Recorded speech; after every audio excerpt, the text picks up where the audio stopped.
After a decade in development, and half a decade after it was formally announced, Marvel has quietly removed the Blade reboot from their release calendar. However, that Park Place just furthered a report on the detailed reasons exactly why they did so, and that reason is so insanely stupid that if this report is accurate, there truly is no hope for Marvel. Let's see why.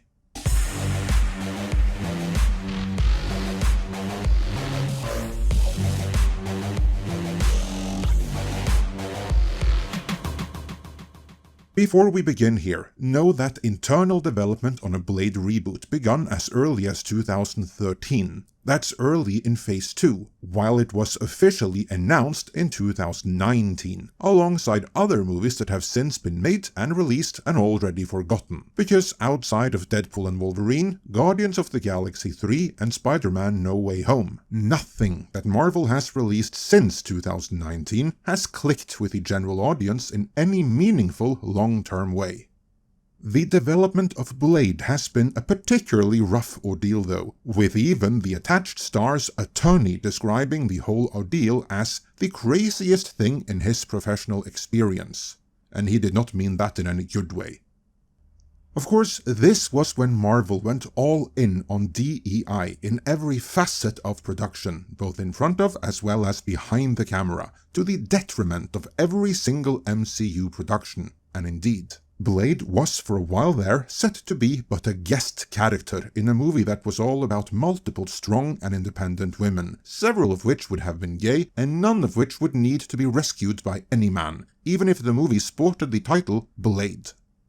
Later, the ousted X-Men 97 showrunner Bo DeMaio even stated, "Take a John Wick movie, give mobsters fangs. Swap Keanu for Ali, hand him a sword, not a daughter who makes him fret over swinging the hero's name.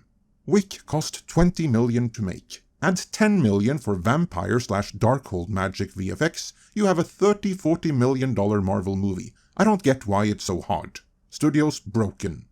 And that of course is exactly how to do Blade right. Keep it simple, just come up with a scenario that pits him against hordes of vampires, nothing too complicated is required, and then have him slaughter them as if they were extras in a Terrifier movie. It's not hard. You come up with the core premise over a matter of hours, write it over a weekend, and then shoot it in a month. Really, there is no need to overthink a Blade movie.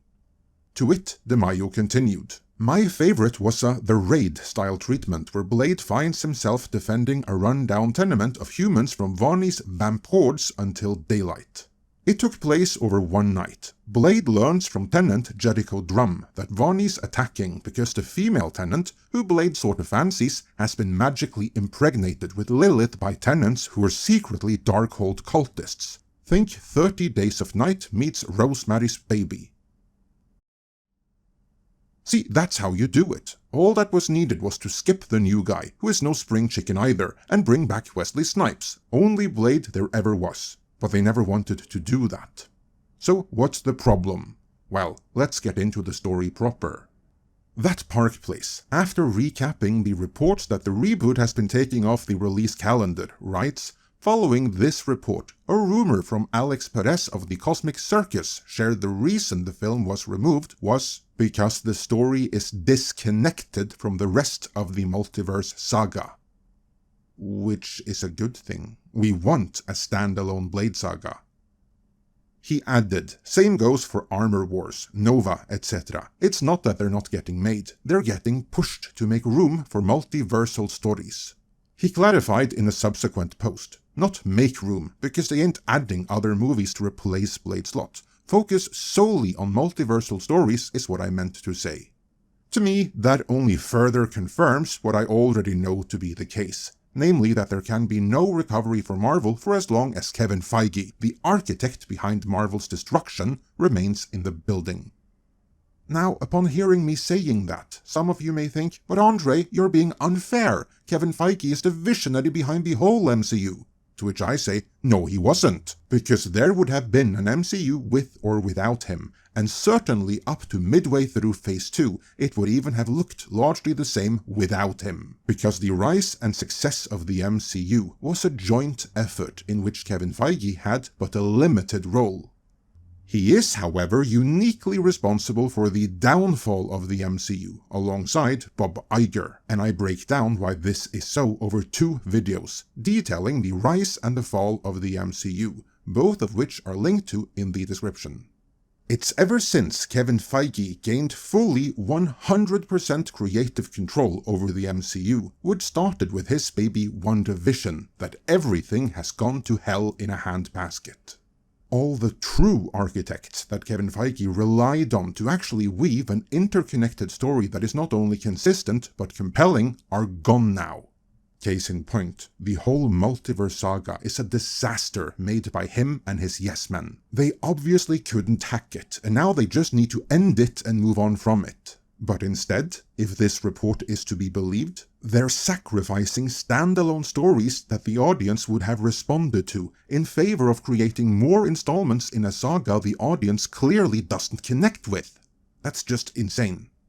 Sadly, it's about to get even worse.